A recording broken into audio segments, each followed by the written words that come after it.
প্রথম ড্রাগন গাছ বাড়িতে করছেন, তাহলে এই ভুলটি আপনার গাছের জন্য করে দিতে পারে মারাত্মক ক্ষতি।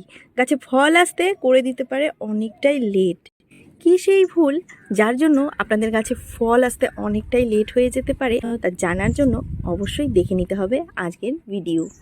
নমস্কার বন্ধুরা, আমি অন্বেষা আর আমার চ্যানেল বেবি মম ব্লগে আপনাদের সকলকে জানাচ্ছি স্বাগত। চ্যানেলে নতুন হলে চ্যানেলটিকে অবশ্যই সাবস্ক্রাইব করে রাখবেন এবং পাশে থাকা বেল বাটনটিকে প্রেস করে রাখবেন, যাতে আমার ভিডিওর নোটিফিকেশন সবার আগে আপনাদের ফোনে পৌঁছয়।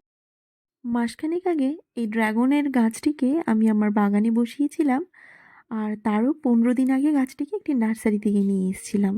গাছটিকে শুধু গোবর আর মাটির ওপর বসানো হয়েছিল, আর এরপর আমি একবার ডিএপি সার প্রয়োগ করেছি। আর এরপরেই গাছটাতে কিন্তু প্রচুর পরিমাণে ডালপালা ছেড়েছে, কিন্তু গাছটার হাইটে কোনো রকম পরিবর্তন হয়নি। তো যেহেতু আমি ড্রাগন গাছ একদম প্রথম করছি, তো আমার জানা ছিল না গাছের গোড়ার ডালগুলোকে ছেঁটে দিতে হয়, কারণ এই গাছের গোড়ার ডালগুলো গাছের সমস্ত পুষ্টি শোষণ করে নেয়, যার ফলে ওপর দিকে গাছের কোনো গ্রোথ হয় না, আর এই গোড়ার ডালে কিন্তু সহজে ফল আসে না। আর এই গোড়ার দিকে ডালগুলো ছাড়ার পর কিন্তু ওপর থেকে আর কোনো নতুন ডালের কোনো বৃদ্ধিই নেই। এই প্রথম দেখতে পেলাম আজ সকালেই এই ছোট্ট একটা ডাল প্রথম বেরিয়েছে ওপর থেকে। তো যেহেতু আমি ড্রাগন গাছ প্রথম করছি, আমার কিন্তু একদমই নলেজ ছিল না যে গাছের গোড়ার ডালগুলোকে রাখতে হয় না। আমি ইউটিউব দেখেই বেশিরভাগ ক্ষেত্রে গাছ করার চেষ্টা করি। তো এখানে আমি যেমন দেখেছিলাম প্রত্যেকের গাছগুলো কিন্তু অনেক লম্বা, আর ড্রাগন গাছ সুন্দর মাচা করে ওপরে তুলে দেওয়া হয়।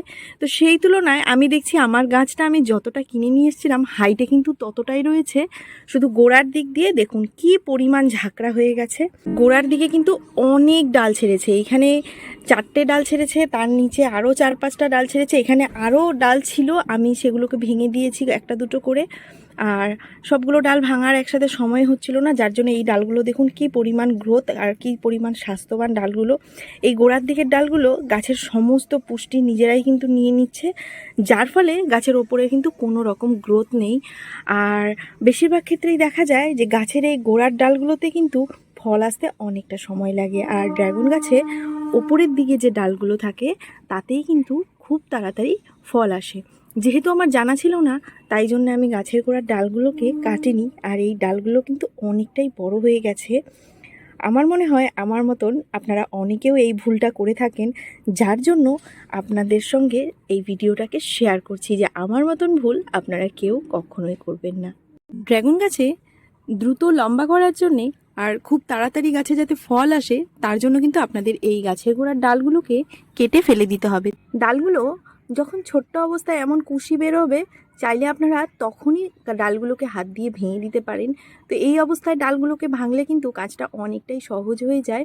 কিন্তু যদি আপনারা এই অবস্থায় ডালগুলোকে ভাঙতে না পারেন বা কোনো কারণবশত বড় হয়ে যায় আমার চারার মতন, তাহলে আপনাদের কি করতে হবে, সেই ক্ষেত্রে আপনারা ধারালো একটি নতুন ব্লেড নিয়ে নেবেন, বা আপনাদের কাছে যদি কাটার থাকে তাহলে সেই কাটারটাকে একটু স্যানিটাইজ করে নেবেন। আর নতুন ব্লেড নিলে কিন্তু আপনাদের স্যানিটাইজ করার প্রয়োজন পড়বে না। নিয়ে এই ডালগুলোকে আস্তে করে কেটে দিতে হবে। গাছের গোড়া থেকে এইভাবে ডালগুলোকে আলগা করে দিতে হবে। দেখুন কতটা বড় হয়ে গেছিলো ডালটা, আর গ্রোথ দেখেছেন এই মাথা দিয়ে কিন্তু আবার আরেকটা ডাল ছাড়া শুরু হয়ে গেছিলো, যেই তুলনায় ডগার ডালগুলো থেকে সহজে কিন্তু ডাল ছাড়েই না। গোড়ার ডালগুলো দেখুন যেমন স্বাস্থ্যবান, তেমন গাছের ডালের গ্রোথ। এরা কিন্তু গাছের গোড়া থেকে সমস্ত পুষ্টি শোষণ করে নেয়, যার জন্য এদের গ্রোথটা অনেকটাই বেশি হয়। এই পাশে আরও ডাল রয়েছে। সত্যি কথা বলতে এতগুলো গাছের ডাল এতটা বড় হয়ে গেছে, কাটতে কিন্তু আমার প্রচণ্ড মায়া লাগছে, কিন্তু গাছের সর্ব মায়া ত্যাগ করে আমি ডালগুলোকে কাটছি। প্রচণ্ড কাটা, খুব সাবধানে কাজটা করতে হবে। এই ছোট্ট ডালটিকেও কিন্তু আমি রাখবো না, এটাকেও আমি ভেঙে দিচ্ছি, কারণ এর যে ওপরের ব্রাঞ্চটা রয়েছে তার থেকে যদি নতুন ব্রাঞ্চ আসে সেগুলোকে আমি রাখবো, তাহলে গাছটা অনেকটা তাড়াতাড়ি লম্বা হয়ে যাবে। তো গাছের সব কটা ডাল ফেলে দেওয়ার পর গাছটা কিন্তু একদম যেমন বসিয়েছিলাম তেমন জায়গায় ফিরে আসলো। এই ছোট্ট একটি চারা থেকে দেখুন কতগুলো ডাল আমি কেটে বাদ দিয়েছি।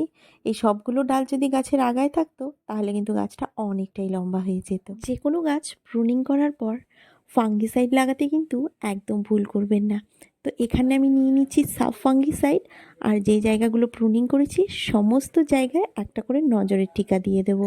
গাছটার ডগার ডাল আর গোড়ার ডালে কতটা তফাৎ দেখুন। এই ডালটা কতটা সরু আর তার 3 গুণ হবে এই গোড়ার ডালটা, আর কতটা সবুজ সতেজ। এরা কিন্তু গাছের গোড়া থেকে সবথেকে বেশি পুষ্টি শোষণ করে, যার জন্য এই ডালগুলো এতটা স্বাস্থ্যবান।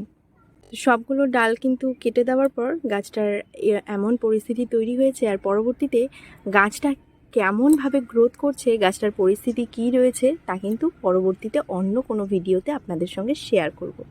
তো আজ এখানেই শেষ করছি। ভিডিওটি কেমন লাগলো তা কিন্তু কমেন্ট করে জানাতে ভুলবেন না।